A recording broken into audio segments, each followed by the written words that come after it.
Donc la priorité est de commencer tout de suite les formations des pilotes et des mécaniciens. C'est ce qui va être lancé dans les prochains jours en France. Parce que c'est une formation technique qui se dispense sur nos sites, pour être très explicite sur ce sujet. Nous aurons évidemment derrière à finaliser à la fois les capacités que la France va mettre à disposition elle-même et les discussions qui ont déjà commencé il y a plusieurs mois avec plusieurs de nos partenaires sur ce sujet. Je ne serai pas plus explicite à date et nous avons toujours eu pour façon de faire de communiquer sur les chiffres numériques une fois qu'ils étaient livrés et consommés. C'est plus efficace et ça donne moins de visibilité à l'adversaire. J'ai fait la même chose sur les missiles à l'instant. Sur ce qui est des instructeurs sur le sol ukrainien, c'est une discussion que nous avions eue le 26 février dernier, vous vous en souvenez.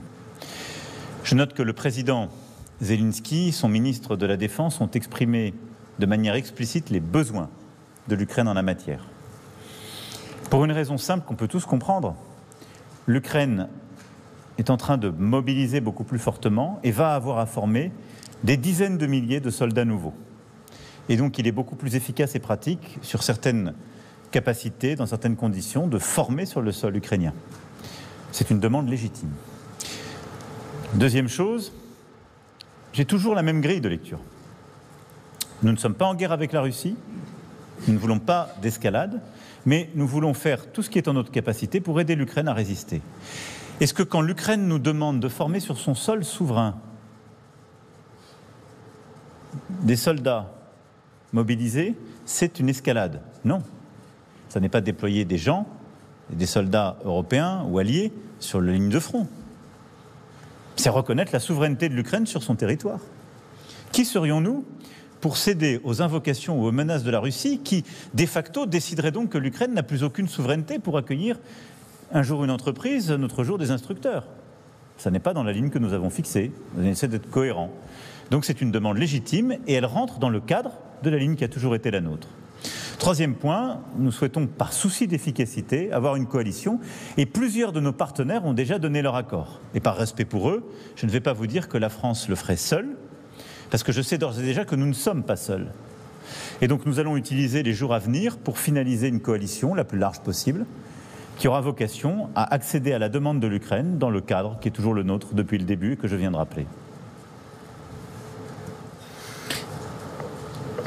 Ну, передусім, я хотів би дуже швидко відреагувати щодо ініціативи відправляти до нас d'envoyer des instructeurs en Ukraine. Tout d'abord, je voudrais que la position ukrainienne soit formulée de manière très claire. Nous soutenons l'initiative du président Macron quant à l'envoi des instructeurs en Ukraine.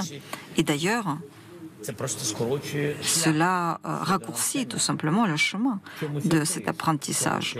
En quoi, quelle est la surprise? C'est beaucoup de pays de l'OTAN former nos militaires sur leur territoire. Là, on va à l'efficacité, le chemin sera plus court, plus pratique. Par conséquent, je suis reconnaissant pour cette initiative.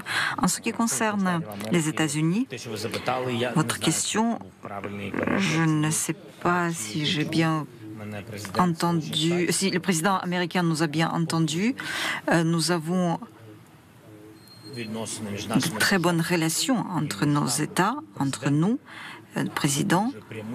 Nos rapports sont droits, directs, ouverts, forts. C'est un dialogue où les États-Unis nous soutiennent. Aujourd'hui, nous avons un paquet de défense et je pense que nous sommes des partenaires puissants et nous entraidons. Merci. On va prendre deux autres questions. Bonjour, Alla Lazareva, journaliste ukrainienne, Ukrainski Tizhden. Donc ma question est au sujet de pays du Sud qui ne soutiennent pour l'instant pas les efforts de l'Ukraine pour retrouver son indépendance et l'intégrité territoriale.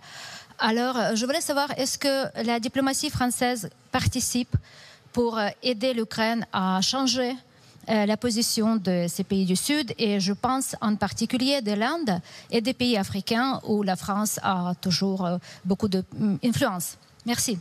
Vous pouvez compter sur nous sur ce sujet.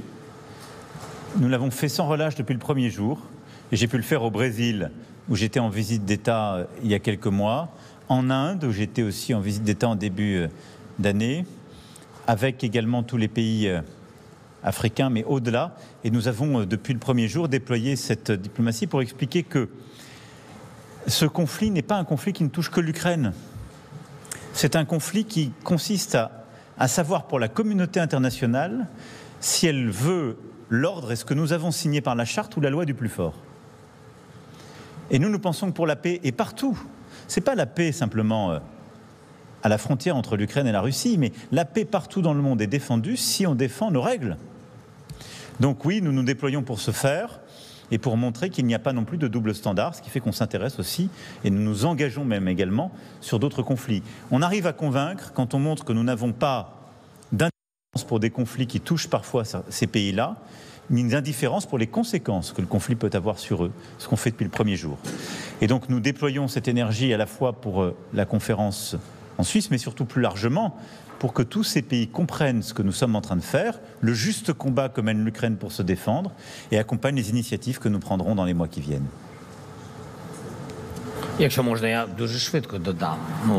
Très rapidement, si je peux me permettre, nous avons la participation de l'Amérique latine à ce sommet avec les représentations au plus haut niveau.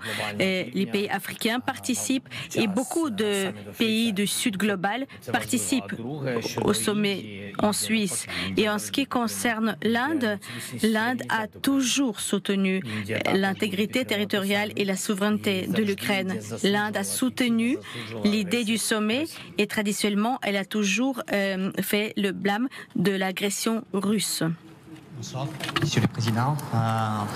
D'abord, merci pour les cérémonies d'hier en Normandie, très impressionnantes et significatives à l'heure actuelle et surtout pour l'Ukraine. Merci, Monsieur le Président de la République. Et c'est la question pour vous. Vous avez indiqué hier que l'engagement renforcé de la France envers l'Ukraine n'est pas source d'escalade, mais pour le Kremlin, pour les propagandistes russes, au contraire, je cite, la France est prête à s'engager directement au conflit. Quant à vous, est-ce que cet engagement renforcé n'est pas cependant source d'engrenage? Et par ailleurs, comment vous interprétez l'arrestation de Laurent Vinatier, d'un chercheur français à Moscou? Est-ce que selon vous, une réponse aux décisions de la France d'envoyer des Mirages et de former davantage de soldats, peut-être c'est une vengeance poutinienne? Des Français sont-ils en sécurité en Russie de Poutine aujourd'hui, quant à vous? Et Monsieur le Président Zelensky, Poutine vous a nommé comme le président illégitime.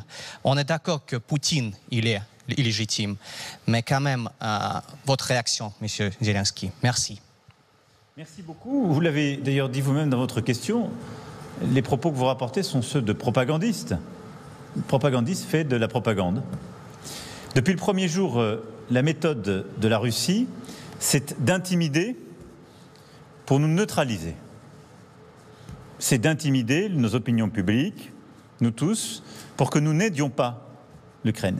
Si nous avions suivi les intimidations russes depuis le premier jour, nous n'aurions livré à ce jour aucun char de combat, aucun canon, aucun avion pour ceux qui ont commencé à le faire, aucun missile de longue portée.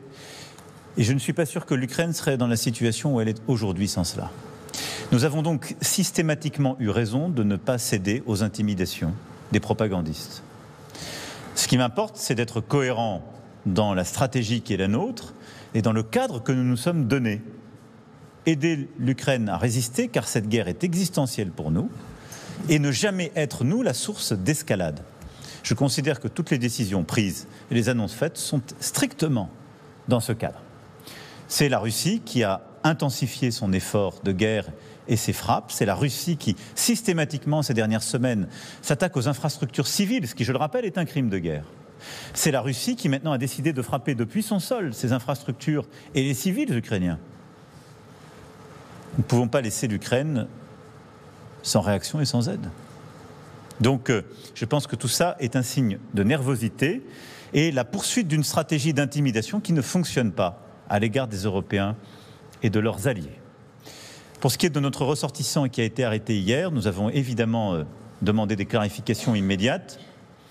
Nous avons ensuite demandé à ce que toutes les protections consulaires d'usage puissent lui être apportées. Comme je l'ai déjà dit à certains de vos confrères, il s'agit également, en effet, d'un de nos ressortissants qui travaille dans un cadre universitaire et pour le compte d'une organisation non gouvernementale située en Suisse, et mérite toutes les protections. Et en aucun cas, les rumeurs là aussi et les éléments de propagande qui ont été donnés sur lui ne correspondent à la réalité. Et donc nous appelons à la clarification de tous les éléments par la Russie et à sa libération la plus rapide.